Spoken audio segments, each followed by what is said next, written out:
여러분, 교회의 모습이 이토록 아름다울 수 있습니까?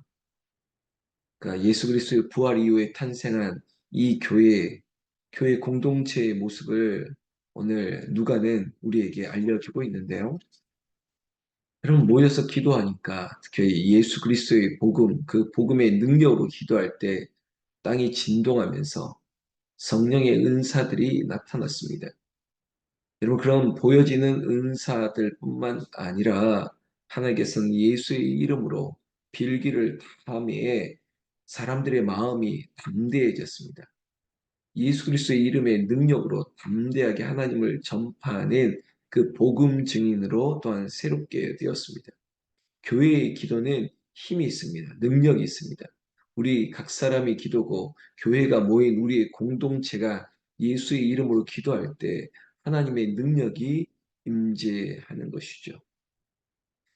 여러분 오늘 이 교회의 모습에는 또한 그 예배를 통해서 나타나는 성령의 은사들이 또한 성도의 교제를 통해서 그 교회라고 하는 공동체를 통해서 어떻게 나타나는지를 보는데 32절 믿는 무리가 라고 얘기하고 있습니다. 여러분, 성도죠. 여러분, 믿는 사람들이 모인 것이 공동체가 교회인 것입니다.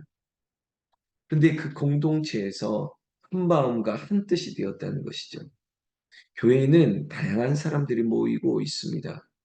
지금 한국 교회도 마찬가지고 어디든 교회라고 하는 공동체 안에는 다양한 사람들이 그리고 다양한 사연들 여러 가지 각자의 견해를 가지고도 모여 있습니다. 그럼에도 불구하고 한 마음 한 뜻이 될 수 있는 것은 예수 이름의 능력입니다. 예수 그리스도의 복음의 능력이 각 사람의 소견이 아니라 오직 예수의 이름의 능력으로 하나가 될 수 있는 큰 사건이 일어나는 것이죠. 여러분, 가정도 한마음 한뜻이 되기가 어렵습니다. 어떠한 목적과 이익과 그리고 관심을 가지고 모여있는 단체도 한마음 한뜻이 된다는 건 참 어렵습니다. 더군다나 오늘 사도행전 4장 32절 말씀은 큰 도전을 교회 위에 그리고 저처럼 목사에게 앞으로의 사도행전적인 교회, 앞으로 우리 공동체 교회의 모습이 이랬으면 좋겠다라고 하는 소망을 가지게 하는 말씀인데요. 이런 거죠. 모든 물건을 서로 통용하고 자기 재물을 조금이라도 자기 것이라 하는 이가 하나도 없더라라는 것입니다. 여러 사람들이 모였습니다. 다양한 사람들이 모였습니다. 어떻게 같을 수가 있겠습니까? 그럼에도 불구하고 성령의 역사는 예수 그리스도 이름으로 기도할 때 성령이 충만하게 되었다는 증거 중에 하나, 한마음 한뜻이 되었다는 것이죠. 여기서 그치지 않고 그 한마음 한뜻이 되었다는 구체적인 행동, 사도행전도 액츠라고 하는 움직임이라면 사도행전에 나타난 이 교회, 성령 충만한 교회의 움직임에 대표적인 보여지는 것은 뭐냐? 서로에게 자기의 물건을 나누어 주었다는 것입니다. 모든 물건을 서로 통용했다. 자기 재물을 조금이라도 자기 것으로 뭐 하는 이가 없다. 그것도 하나도 없더라라고 얘기하고 있습니다. 물질이 가는 곳에 마음이 있습니다. 자기의 소유를 나누는 곳에 정성이 있고 정말 참된 마음이 있는 것입니다. 우리 공동체가 정말 아름다운 것 중에 하나가 이겁니다. 자기의 소유를 나눈다는 거예요. 특별히 애찬의 공동체입니다. 음식을 나누는 자리에 정성껏 정말 자신의 소유죠. 자신의 가진 것, 또 정성과 그리고 은사들이 음식에 모여지는 것입니다.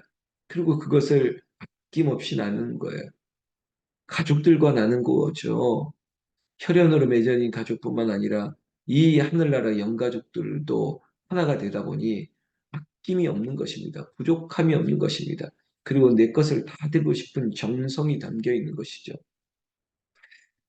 그럼 그 많고 적음의 문제가 아니에요. 중심의 문제였지 않습니까? 어느 집사님은 뭐 어느 집사님 할 필요도 없겠네요. 정순아 집사님도 자신에게 들어온 것 그것이 야, 나 다른 곳에서 들어왔기 때문에 나눌 수 있다? 그렇게 말씀하는 게 아니죠. 나의 것을 내 것이라고 여기지 아니하고 또한 이것들을 공동체 가족들과 함께 나누고자 한다는 그런 마음, 집사님 혼자의 마음뿐만 아니죠. 이 자리에 있는 하정정 원사님도 마찬가지고 모든 우리 공동체의 집사님이든 권사님이든 나누기를 너무 좋아하는 거예요. 아낌없습니다. 그것이 정성이죠. 진짜 마음인 거예요. 결국은 물질이 가는 곳에 마음이 간다는 말이 있는 것처럼 우리의 소유를 나눌 수 있다. 이거는 그 공동체가 성령으로 충만한 공동체의 한 방편인 것입니다. 나는 우리의 공동체가 성령으로 충만하고 이 사도행전적인 처음 교회 이 공동체 안에 자기 것을 내 것이라고 고집하지 아니하고 나누고 그리고 그것에 즐거움과 기쁨이 있는 것을 보는 듯이 우리의 모임도 그랬으면 좋겠습니다. 아니 그러고 있습니다. 그리고 더욱 풍성하게 될 줄로 믿습니다. 여러분들 가정이 또한 그렇게 됐으면 좋겠고 여러분들이 일터 만나는 사람들에게도 여러분들이 이 예수 그리스도의 이름 막을 수 없는 복음의 능력으로 오히려 사랑을 실천하고 또 내가 줄 수 있는, 나눌 수 있는 그런 넉넉한 마음의 각자의 교회가 되기를 축원합니다. 여러분, 저는 이 사도행전 4장 32절이 교회의 이상적인 사도행전적인 비전이고 소망이라고 말씀했던 것처럼 우리가 이렇게 내가 먼저 이렇게 실천할 수 있기를 여러분들에게 거듭 축원을 드립니다. 33절에 보면 사도들이 큰 권능으로 주 예수의 부활을 증언하니 무리가 큰 은혜를 받았다라고 얘기하고 있습니다. 예수 그리스도의 부활을 증언하는 것입니다. 초대교회가 힘이 있었던 이유 중에 하나가 이겁니다. 예수님이 십자가에 죽으시고 그리고 3일 만에 부활하시고 40일 동안 보이시고 승천하셨습니다.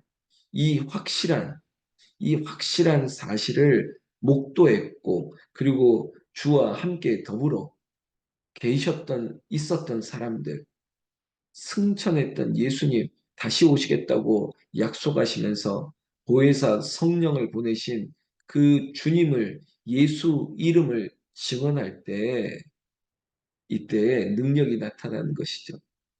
큰 은혜를 무리들이 받았습니다. 5천 명이 믿는 역사 이거는 놀라운 일이 아니라 당연한 일일 수 있습니다. 부활의 주님을 증거하는데 그리고 보혜사 성령이 모이는데 성령이 함께하는데 오살리 체자실 금식 기도원에 가면 조용기 목사님의 기념관이 있더라고요. 그곳에 들어갔더니 그래 언제 출생하고 어떻게 신학교에서 공부를 하고 그리고 어떻게 개척을 하고 어떻게 지금의 여의도 순복음교회와 그리고 오살리 기도원이 탄생했는지 그리고 사역의 일대기를 쫙 펼쳐놨는데 참 도전이 됐습니다. 교훈이 되었습니다. 역사는 후대에게 큰 자산이고 교훈이 되거든요. 특히 한 사람을 통해서 하나님께서 한국교회 교회의 부흥을 일으켰던 사건을 쭉 따라가니 정말 그 자체가 은혜가 되고 영적 교훈이 됐습니다. 예수님만 전했던 겁니다. 그 예수의 이름을 힘있게 전하는 그 성령의 충만한 역사가 10만, 20만, 30만 이 숫자가 다 중요한 건 아니라 할지라도 큰 역사가 나타났던 거죠. 무리가 큰 은혜를 받은 것입니다. 정말 살기 힘들 때 그 시기에 예수 그리스도의 복음의 능력이 축복이 되고 그들에게 전파되었을 때 한국교회 많은 사람들이 복음 앞에 몰려들었던 사건 중에 하나가 바로 오순절의 역사, 바로 오순절 교회의 탄생, 그리고 여의도 순복음교회가 하나의 증거가 되었던 것이죠. 나는 우리 개개인이 이 부활하신 예수 그리스도의 이름의 능력으로 막을 수 없는 구원의 이름 예수의 능력으로 기도할 때 우리 가정과 우리의 삶도 하나님의 큰 능력으로 인침을 받기를 주님의 이름으로 축원합니다. 여러분 이런 역사가 일어나니 놀라운 일이 일어났죠. 이 34절입니다. 그 중에 가난한 사람이 없었다는 것입니다. 나라도 가난을 해결할 수 없다는 말도 있는데요. 이 사도행전적인 공동체의 처음 교회의 모습은 자신의 소유를 나누고 그리고 큰 은혜가 임하다 보니까 자기의 것을 내어놓는 사람이 여기저기서 나타납니다. 밭과 집을 팔아 그저 사도의 발 앞에 두고 떠나니 그냥 그것을 나누다 보니 가난한 사람이 없었다는 것이죠. 대표적으로 38절에 구브로에서 날 레위족 사람 이름은 요셉입니다. 사도들이 별명으로 바나바 위로의 아들이라고 했을 정도로 그가 밭이 있음에 팔아 그 값을 사도들의 발 앞에 두었다는 거죠.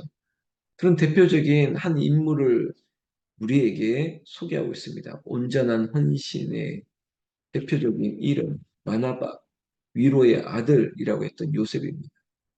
이거 이런 일들이 이분에게만 있었던 것이 아니라 앞서 말했던 것이 사도들이 사도들에게 이 소유를 두고 가는 사건들이 참 많았습니다. 그 중에 하나였어요. 이런 일들이 아름답게 번져가고 있는 중에 5절에 보면 아나니아와 삽비라 사건이 나오고 있습니다. 아마 아나니아 삽비라도 잘못한 것이 어쩌면 그리 많지 않다라고 말할 수 있겠죠. 아니 안 하는 것보다 소유의 일부를 교회에 드린다는 게 좋은 것이죠. 문제는 그 중심을 하나님께도 그리고 스스로를 속인 게 문제였던 것입니다. 아니 그렇더라도 그래야만 되겠습니까? 마치 사람이 할 수 없는 것을 하나님이 하듯이 하나님께서 구약에도 이런 사건이 있지 않습니까? 아간의 범죄, 가나안의 첫 번째 전쟁에서 범죄했던 아간을 통해서 영적 교훈을 삼으셨습니다. 왜냐하면 시작할 때 중요했기 때문에 이 가난과의 싸움 이후에 앞으로도 남은 싸움에 영적 교훈을 반드시 둬야 되는 공동체를 위해였고 처음 교회 위에 헌신했던 이 아름다움 자기의 소유를 내 것이라고 여기지 아니하고 오직 부활하신 예수님을 증거하는 이 뜨거운 공동체에 여러분 온전한 헌신과 중심이 없는 아나니아와 삽비라의 거짓을 이 앞으로 계속적으로 하나님의 큰 은혜로 탄생할 교회들 위해 그대로 둘 수 없었던 것입니다. 여러분 그저 인간적으로 억울하다, 너무하다 이런 것이 아니라 그리고 공동체를 위해 했던 구약의 가나안의 공동체뿐만 아니라 지금 신약의 교회의 공동체도 지금 우리도 마찬가지입니다.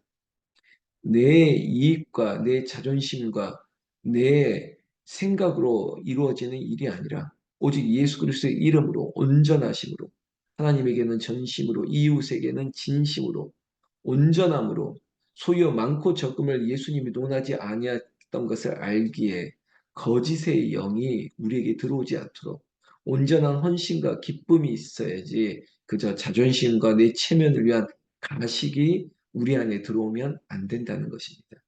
있는 그대로 내게 주신 은혜 그대로 하나님 앞에 그리고 교회 공동체와 우리 모임 가운데 온전한 성령 충만한 은혜로 그 발현으로 나타날 수 있는 일들이 자연스럽고 그것이 헌신이 기쁨이 되고 내 물질과 내 소유를 나눌 수 있는 것이 성령의 은혜로 말미암아 다시 채워줄 수 있는 그런 복된 은혜가 우리에게 선순환되는 것들을 보게 된다는 것입니다. 여러분 믿으시죠? 예수 이름으로 헌신할 때 하나님은 그 아름다운 헌신을 그냥 내버려 두지 않습니다. 우리 공동체 위에도 이 사도행전적인 은혜가 그대로 더 충만해지기를 원하고 또한 여러분들의 가정에서도 이러한 성령의 큰 은혜가 여러분을 통해서 풍성해지기를 여러분들의 직장과 여러분들의 삶의 자리에서도 이런 일들로 충만하기를 나는 우리 주 예수님의 이름으로 축원합니다. 기도하겠습니다.